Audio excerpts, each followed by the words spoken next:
নমস্কার শ্রোতা বন্ধুরা, আমি senior consultant orthopaedic surgeon doctor Nirmalya Deb. আসুন আজকের প্রশ্নের উত্তর দিই। অনেকেই আমাকে জিজ্ঞেস করে, ডাক্তারবাবু নি রিপ্লেসমেন্ট করার পরে পেশেন্ট কি আবার স্বাভাবিক জীবনে ফিরতে পারবে?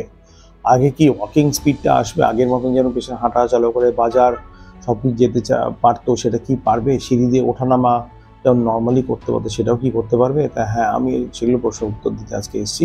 যেটা আমি বলবো, হ্যাঁ পেশেন্ট করতে পারবে, তবে এটা সময় সাপেক্ষ ব্যাপার। কারণ একটা জিনিস আপনারা দেখবেন, যখন নি এর অস্টিও আর্থ্রাইটিস হয় তখন পেশেন্টটা পেন কাজ করে।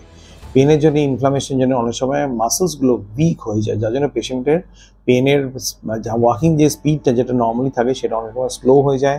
পেশেন্ট সিঁড়িতে ওঠানামা করতে পারে না, নর্মালি হাঁটতে পারে না, তার জন্য মাসেলটা ওয়েস্টিং হয়, মানে মাসেলটা একটু ক্ষয় হয়। এই ক্ষয় এইসব হওয়ার জন্য মাসেলটা নর্মালি কাজ না করার জন্যে যখন আমরা রিহ্যাবিলিটেশন করি তখন তো বোনটা তো রিকভার করে যায়, কারণ বোনের সারফেসে ইমপ্ল্যান্টটা বসে যায়, কিন্তু মাসেলটা রিকভার করতে একটু টাইম লাগে। যার জন্য আমরা বলি যে পেশেন্টদের অবশ্যই প্রোটিনটা খেতে হবে, কারণ প্রোটিন খেলে তখন সেগুলো মাসেলে গিয়ে লাগে।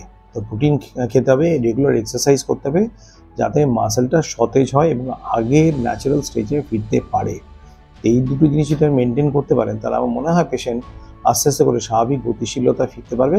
কিন্তু সেটা একটু সময় লাগে, কিন্তু পেশেন্ট অবশ্যই চেষ্টা করলে 100% সেটা হতে পারে। আজকে শোনার জন্য অসংখ্য ধন্যবাদ। থ্যাংক ইউ, নমস্কার। এবং আপনার যদি মনে অনেক প্রশ্ন থাকে, এখানে চ্যানেলে হেল্পলাইন নাম্বারগুলো দেওয়া রয়েছে আপনাদের সাহায্যের জন্য। এখানে অবশ্যই ফোন করবেন বিস্তারিত জানার জন্য। আমার অ্যাসিস্ট্যান্ট আপনাদেরকে 100% হেল্প করার চেষ্টা করবে। এবং চ্যানেলটা যদি ভালো লাগে আপনারা অবশ্যই লাইক, শেয়ার এবং সাবস্ক্রাইব করবেন, তাতে আরও যারা আছে, যারা এরকম প্রশ্নের উত্তর খুঁজছেন, তারাও যাতে উপকৃত হয়। আজকে শোনার জন্য অসংখ্য ধন্যবাদ। থ্যাংক ইউ, নমস্কার।